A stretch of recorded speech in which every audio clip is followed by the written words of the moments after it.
Welcome to part 3 of my series Finding D&D, this one called The Fundamentals.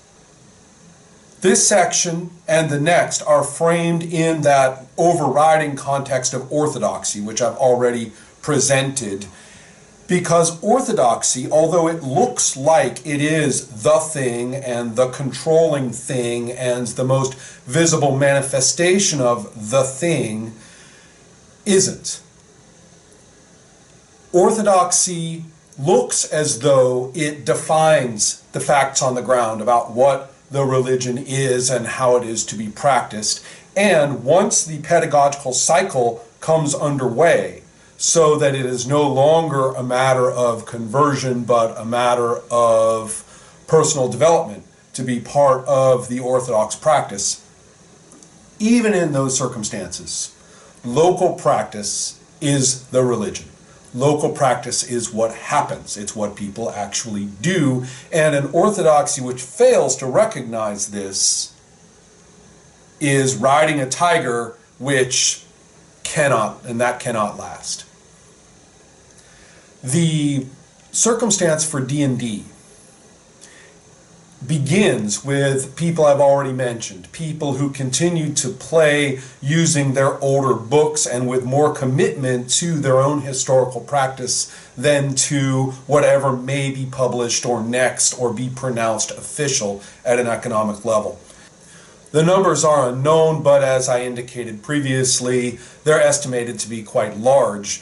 And the idea here is about the time of the Wizards of the Coast purchase. It's an aging demographic.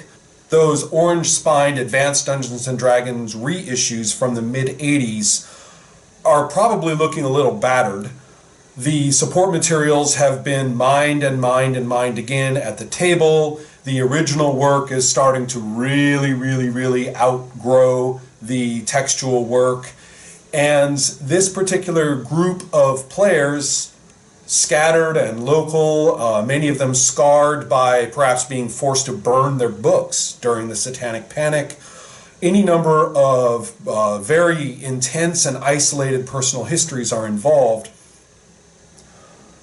On the one hand, they're very determined. On the other hand, I think any sense of hope or any sense of commitment to the eventual Wizards of the Coast's production, it just isn't a good match. That material for 3.0 has an extremely mainstream, squeaky clean look to it. It's pitched very successfully toward a younger demographic. And one can, I think, infer that by the time the internet is really rolling as a social place, that this really isn't a good match. Perhaps this is the origin of the Dragon's Foot community. I don't really know. Now, the other group I want to look at this particular sort of amorphous phase of disconnection with the modern publication of Dungeons & Dragons would be those fantasy heartbreakers, which counterintuitively saw a surge in the late 90s and early 2000s that's particularly economically tragic.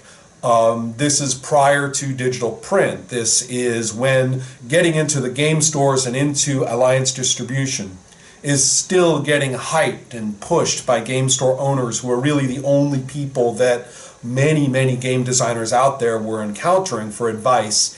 And it was disastrous, given the cost of non-digital print, the necessary size of the print runs, and the fact that inventory is taxed, so that therefore your print run of 6,000 to 10,000 books, after the first year of maybe moving 200 of them, suddenly realizing that you're going to be taxed on this as if it were wealth, well, very few people can withstand that, and all of that effort was largely and literally mulched. Well, the number of those games, their names, echo in my bookshelves and in my memory and in my own play history. And we're talking about Forge Out of Chaos, Mystic Forces, Dawnfire, Fantasy Earth, Demon's Lair, Deathstalkers, Undiscovered. The effort and economic commitment involved in those is what I'm pointing to. Clearly there is a passion at work here that is not satisfied by the Wizards of the Coast purchase, the launch of D20, OGL or no OGL, and of Dungeons & Dragons 3rd edition. Again, to emphasize that the faith is not owned by the orthodoxy and cannot silence the expression of the faith in written work. How individual, isolated, regional, and intense and diverse all of that effort is. What goes today by the name of fundamentalism is represented across many different religions and has many common characteristics in the modern world. I want to dial it back and regionally tighter in the history of grassroots American Christianity, and I'm really dialing it back. We're going before the World Wars. We're going to the late 1800s, and the name fundamentalism didn't exist. Primarily regionally, I suppose we're talking about Greater Appalachia, a pretty broad swath, and its enormous diversity of what today are called evangelical churches, but at the time were mostly very local. They were called evangelical because of personalities, people, individuals who were not ordained but would travel from place to place. Now, on the other hand, this was not in any way a unified church, and every little group, every little building, every little kind of thing had its own local political concerns and its own identity. What's often not appreciated in modern times was the political diversity involved and the philosophical diversity. Just to pick one very visible example, the embrace of evolution as a topic throughout this period was widespread, but did you embrace it as an enemy or did you embrace it as a friend? Apparently was split pretty evenly, very locally. And the wholesale rejection of evolution, basically the hardening and the agreement that, okay, to be together in this particular culture, you have to be on, okay, it's a foe. That did not settle in until after 1900. So that just gives you kind of an idea of the landscape at that time. In terms of social activism, we are talking about an immense effort toward land reform. One thing that is very similar about those days and these days concerns the activity of banks and the booms and the crashes associated with that. And there was a large grassroots movement across the existing United States to combat that. These churches played a big role in that organizing in these regions, and in that way had a great deal of overlap with people that today you might not think would have anything to do with them, and vice versa. We're talking about a wide variety of social activists, including outright socialists, and also bear in mind too that this by and large was an anti-militarist movement. Things changed in the 1890s. The reform efforts came to naught, and there was a great deal of political setback and a great deal of fairly aggressive crackdown upon these social efforts, and a lot of them splintered, and the region that I'm talking about suffered particularly in terms of land and farm economic policy. And as a larger grassroots effort, of which this was one piece, it basically failed. The response in the areas and the churches and the groups that I'm talking about was a recoil, a reconsolidation, and a reorganization that was specific to them. This is the era of the famous Chautauqua tents, when traveling tent meetings would homogenize the message from group to group. We're all we have to stick together, this is what we should all be saying now. And this was the birth of what people think of as fundamentalism. It would get its name in the early 19-teens through a series of pamphlets called The Fundamentals. This is also when you get a great deal of ideological hardening, a great deal of ethnic hardening, a great deal of defensiveness, a sense of travail. This was not a period of militancy, so much a period of trying to get our guy into some kind of position of power. You can see that with the repeated attempts to elect William Jennings Bryan as president. And this is a period when, well, we can't fight back at a militant or reform or activist level. We're just going to have to get into that power structure some way, somehow, thin end of the wedge if we have to. That's where our efforts go. You want to be part of this tent, you want to be part of this group, well then support our guy.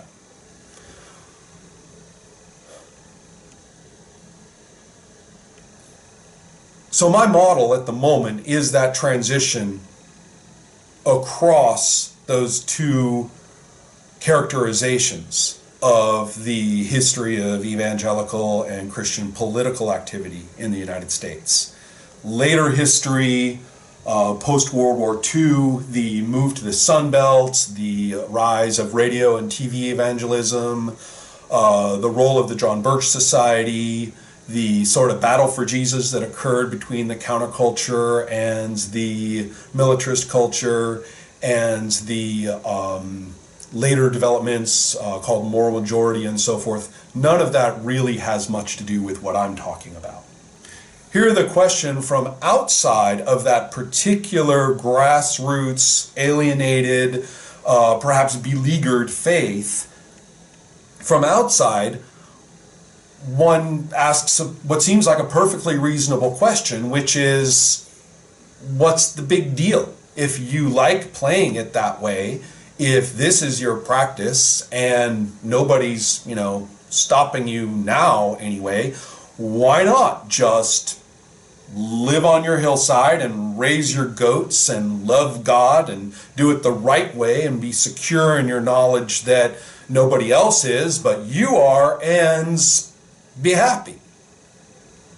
And maybe leave the rest of us alone. That particular outlook, again, seems so reasonable from outside. From the inside, it's an attack.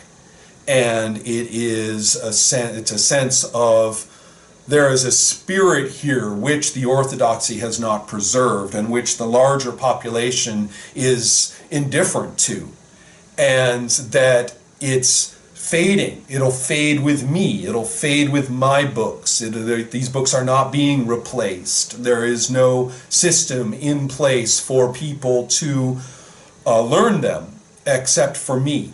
And there is a sense of deep loss from the inside, what can only be described as a spiritual level. In that, the response will be couched in the language of faith and determination.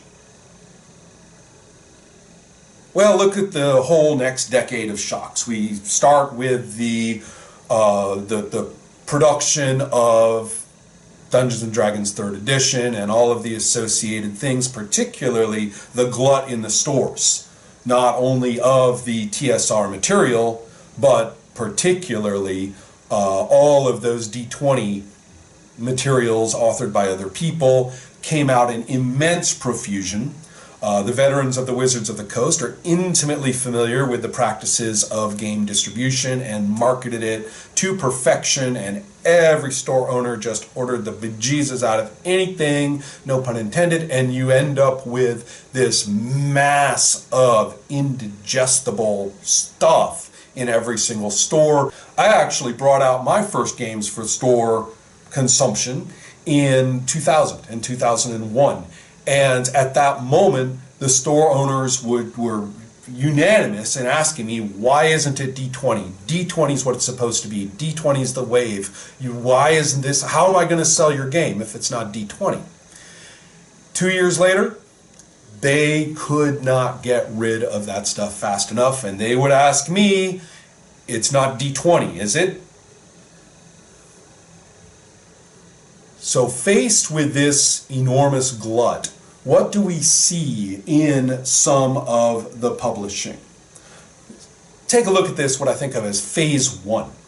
Phase one is defined by using the OGL and with the D20 material and with content which hews very, very close to archetypical Dungeons and Dragons imagery, but explicitly harking to the modules of the early 1980s. Remember, the ones that are RPGA and emerging from tournaments of a variety of different characterizations, different purposes of play, and kind of cobbling them together into sort of a setting and sort of putting multiple entrances and exits and saying, well, now it's more flexible and stuff like that.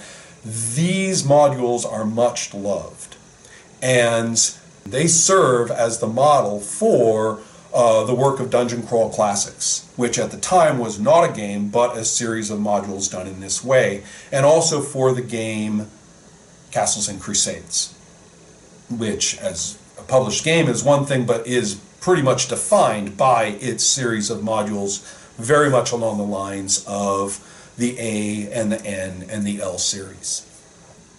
There's also Masters and Minions coming out from 3 Behemoth, which are a solid look, very deeply committed to the first Advanced Dungeons & Dragons Monster Manual. So however counterintuitively, this first published look back to the 70s and the early 80s is in the language and in the procedures of Dungeons & Dragons 3.0, or at least of D20, with a great deal of Dungeons & Dragons imagery. This is quite different from the internet community of Dragon's Foot and what is a very patently rejectionist approach toward whatever it is that this, these entities that purport to be TSR may be doing. The next phase comes on the heels of digital printing, the sort of perhaps necessary time it takes to accept that they're serious about the OGL and that you can publish something based on some earlier rules of Dungeons and Dragons that they're not going to come and get you for.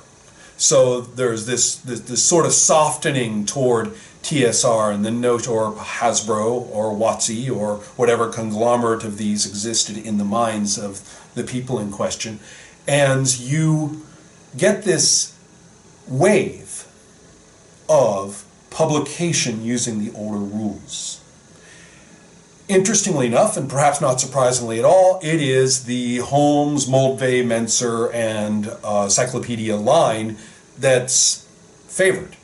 This is yet another example of the internet revealing what people have been doing in the dark all this time, and again, unsurprisingly, they've been playing these games. So this is the origin of Labyrinth Lord, Spellcraft and Swordplay, Basic Fantasy, the early Lamentations of the Flame Princess from Menser, the previous 3 from Moldvay, a little later Dark Dungeons from the Rules Cyclopedia. In addition, there's also the early form of Carcosa from Jeff McKinney, which is one of the first to really go back and get into those very first publications and the ensuing pamphlets accompanying them. So you have this very textual, very focused, this is my old game and I'm allowed to now? Okay then. I'm going to make some rule sets and modifications and sort of show you some best practices with it and pop my setting on there or maybe genericize it a little bit. This is what I'm going to do, and I'm going to publish it, and I'm giving it a name. So during that period, as I say, it's highly personal, highly textual, and not particularly oriented toward a movement or according with anyone else's opinion or identity or association with them. Each of these has a kind of a me and my game. I feel like publishing it. Quality. However, again, on the internet things are a little bit different, and social consolidation, a Chautauqua 10 process, is underway. The first most visible element of this would be all the blogs.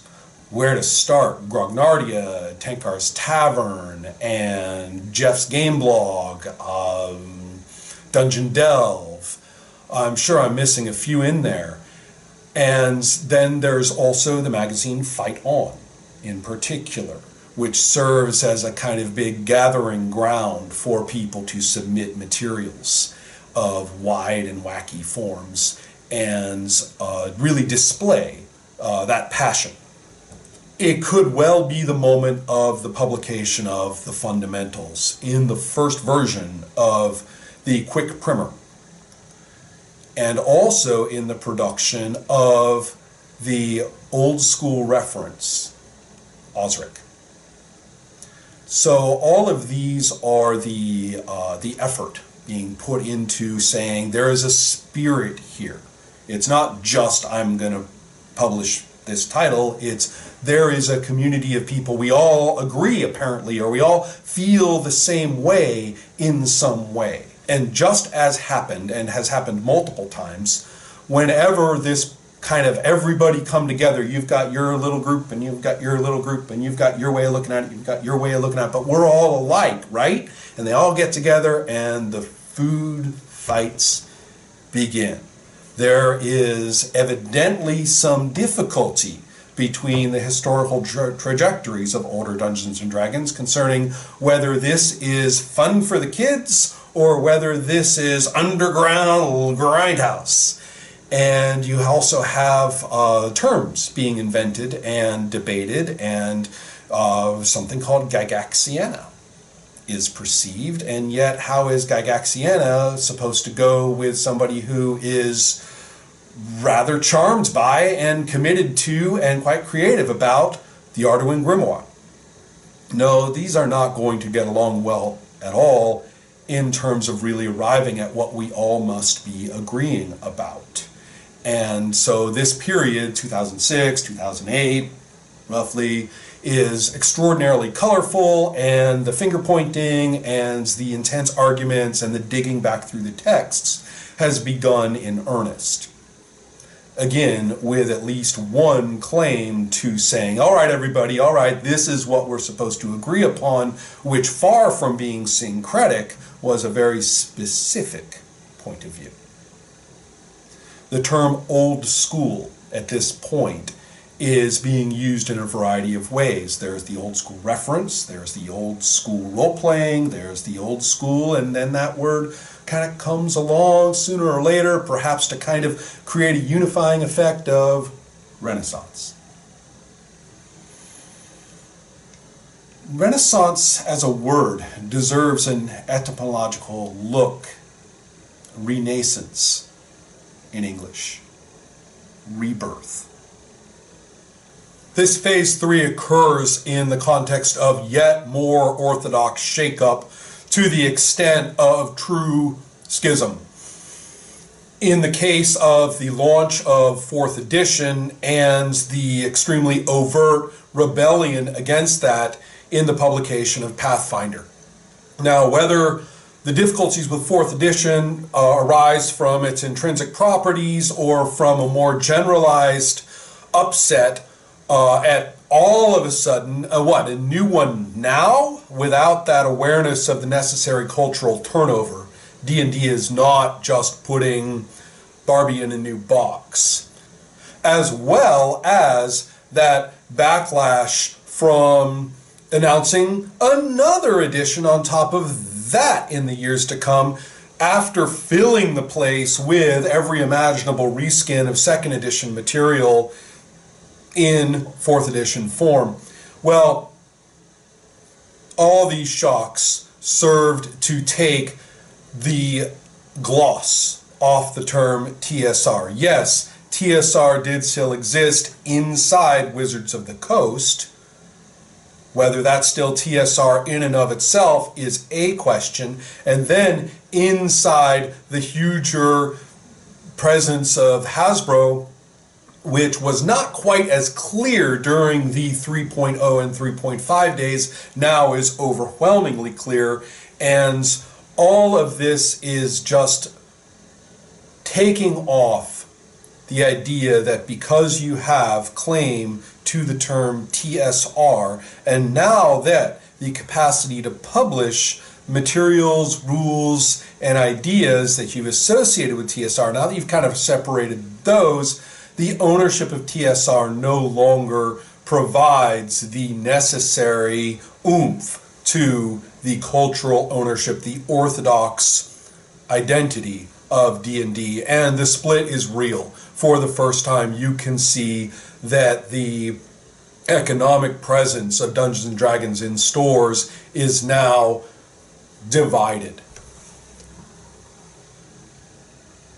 Following about 2009, and certainly up until about 2012, where I think it really kind of experienced a new wave of expression, a lot of this undergoes a shift that in some ways is merely branding. Who cares what it means? It's attractive, people want to join it. If I put that on my game and I say and I believe that this is what I'm doing, that's what I'm doing. A person can hop into it and say, what's this? What's this? Ooh, OSR. What's it look like? Ooh, that's cool. Okay, I'll give me some of that. You know, there isn't a whole lot of critique involved in those. There is, however, I think evident in a number of works, a fervent quality, faith in action. Now that we've brought it together, now that we've realized that we're a thing, well, I'm doing it. There is still an interest in, I suppose, what you would call retro-cloning, which is simply to take your copy of the one you like and then go ahead and put it in a new box and write up the rules in a way that make more sense to you or seem clearer to you and provide material that is exciting. You can also start to see more of a smooth blendy approach. People who say, well, it's OSR. And also this odd claim that any number of the games being branded in this fashion are compatible. Remember the power of that false compatibility, or that sought after compatibility. It's that same urge. Well, we're all isolated, we're all beleaguered, we're all a little traumatized, we're all deeply committed. We must have something in common. What we do must be compatible. It has to be. There's an essence here. And the search for that compatibility is slightly desperate. And the claim for it to exist, even when it patently does not. What occurs to compensate for that is kind of a smooth blend activity at the tables themselves. One can slap down, Adventurer, Conqueror, King, and play it the same way as when somebody slaps down Lamentations of the Flame Princess and you're playing something at the table, and any observer taking a look at what you're doing and flipping through the rules or whatever is going to be a little puzzled. There's going to be a lot of disconnect between the two. During this phase, we also observe a spreading of the source text. There's more looking back specifically toward advanced Dungeons and Dragons. Some of them with really actually pretty clever names. Delving Deeper is one of them. Adventures Dark and Deep is another. Many of them quite passionate and highly distinctive takes on that late 70s phase. Reissues and upgrades occur. We have, during this period, there's the announcement of Dwimmermount, there's the coming out of Dungeon Crawl Classics as a core rules set, and again, multiple new editions of the previous titles that I've talked about.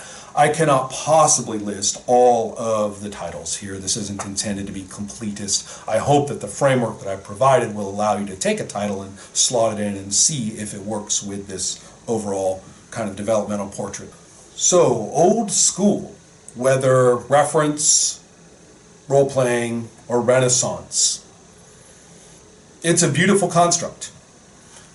One cannot deny the appeal of the sense that once there was an age of giants and their inspiration was pure. They encountered the pure inspiration, and what they produced in response to this was touched by that brilliance and cannot help but imbue some of, perhaps you can feel it when you touch it, perhaps upon contact with them, perhaps with opening your heart to them and being able to state them yourself, is a profound experience.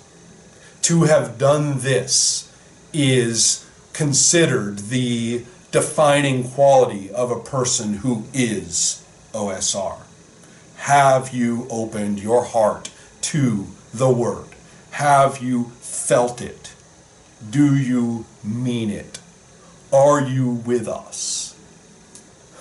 So the definition appears not to be textual at all, despite claims, and it also can be said certainly to be cultural, but the invocation of membership and the justification for the cultural presence, and especially for shared effort, can again only be described as spiritual.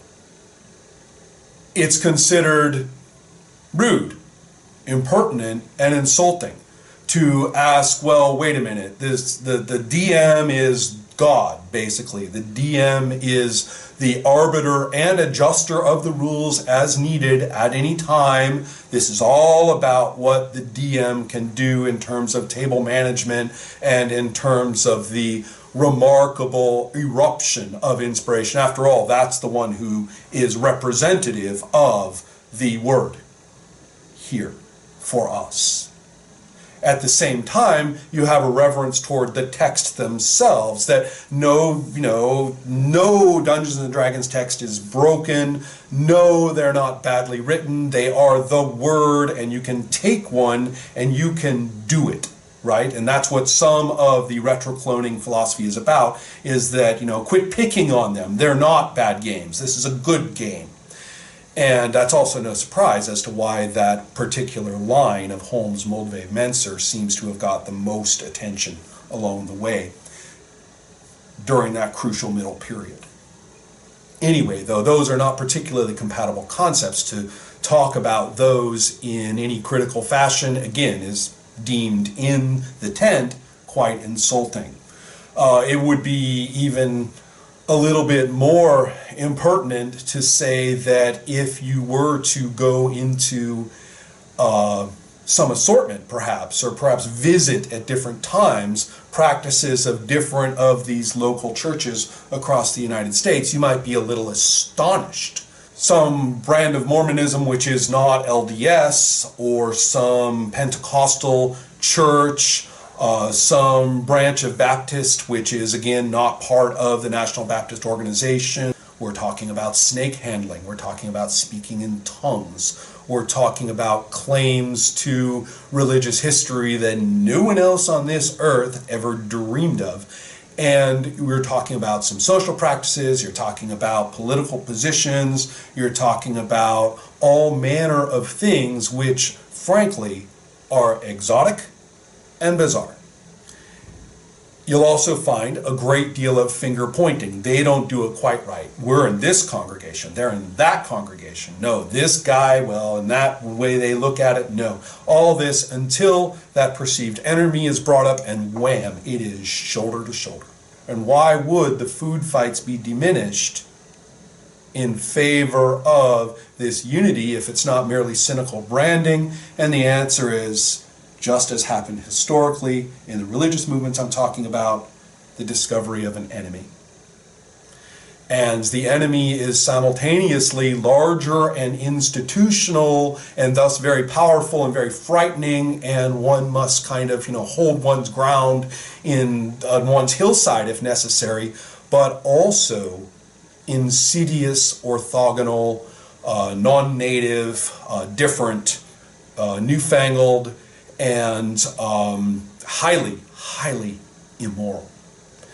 And what's important about this is the shift from the prior, never fully expressed fear that, that if you published, for example, your skin and modification of Moldvay, that they would get you. You would be expunged. We all know about the lawfare and all that history, and those people, they'll come get you and take it away. Just see if they don't.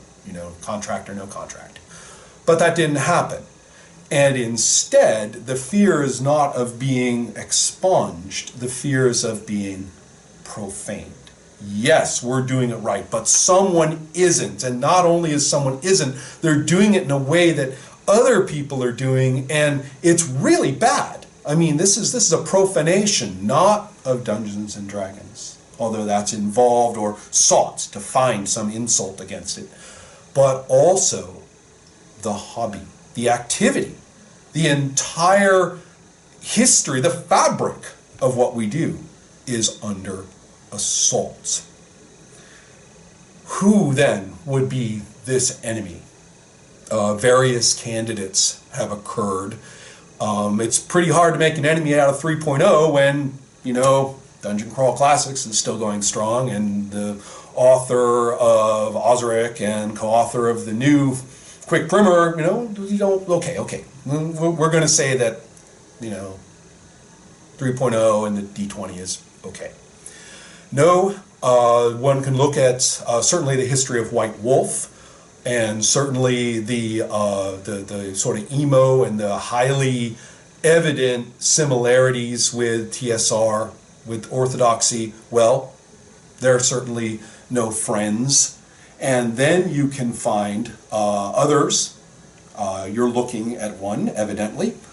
Despite the participation at the Forge and in relation to my work of any number of the people that I've already mentioned, and despite that we're all still friends, but that seems to have occurred as well. But that's getting ahead of ourselves a little bit. The whole idea, though, is that the fear and the sense of militancy has become a part of the dialogue. In this context, organizing through fear and organizing through indignation is exceptionally easy. The potential to live in a permanent state of butthurt, to live in a sense of defense, that this must be protected, that this becomes socially mediated very quickly. You know exactly who's in and you know exactly who's out. And the sense too of well, you're not being treated fairly, so fair is out. Never mind fair, never mind fact, never mind nuance, all that is weasel bullshit, and look, we have a problem here. Can we all not just do this properly? And the sense too of insult, not only that perhaps nobody's insulting you, perhaps nobody's doing anything to you, but people over there are using the term wrong. They say they're role-playing, and I know they're not. This is the heart, not only of a particular practice, a particular branch, a particular historical expression. No, all of that's that weasel talk again. Role-playing. It's heart. It's inspiration. The inspiration such that DnD, whatever, is a living, breathing thing. But it is beleaguered by visible and invisible foes. It is in danger. Thus, the hobby is in danger. And it must be protected. It must be built. It must be grown. It must find a way. And if we can't just do it through the word, then we're going to have to do it through effort. And we're going to have to do it through organizing. And we're going to have to look around and perhaps that sclerotic and corrupted institution. Yes, I know, it's everything that's wrong with it is what's wrong with it. But if we can get our guy in there, if we can get a bit of representation there, if we can get some influence there, then maybe we have a chance that way. A complete replay of the early 1900s and 19-teens. Accompanied with the hatreds, the prejudices, the terrors, and the ruthlessness that have come to be associated with any fundamentalist organization of any religion when it adopts reaction, quickly becoming reactionary. This is the crux of the old school in role-playing right now. It's precisely where it is. We have our William Jennings Bryans. We have our fundamentals. We have the uncritical and in some ways very ecstatic, very enthusiastic, and extremely inspiring sense of effort. And at the same time, a willingness to deride, a willingness to defend in the most spiky way possible, a willingness to undercut, to sabotage, and a willingness, if at all possible, somehow to take over orthodoxy itself. Fundamentalism in and of itself is not orthodox. However, the urge to become orthodox, particularly when in a state of frustration or a sense of surging power, is overwhelming. In the history of the United States, what happens to this particular social effort and, in my opinion, extremely legitimate economic and social concerns, what happened to it is extremely grim. The adoption of militarism, the co-option by the John Birch Society, the urge over and over and over again to become establishmentarian, the urge to seize power through fair means and foul, to get a person in and to subvert an organization, to subvert processes of representation in order to control them. When it comes to the majority, even the overwhelming majority of the publications labeled OSR, I'm here saying, you go guys, but also to issue that word of warning. The taste of legitimacy, the sense of recognition, the sense of power, of movement, of increase, the urge for institutional power. Does role-playing really need its John Birch Society? Does fundamentalism of the kinds that I've been describing, with a full sympathy toward the passions in question and a full appreciation for the creative and often scholarly work that's involved, does it need its fundamentals for everybody to proclaim as their message? Does it need the Word?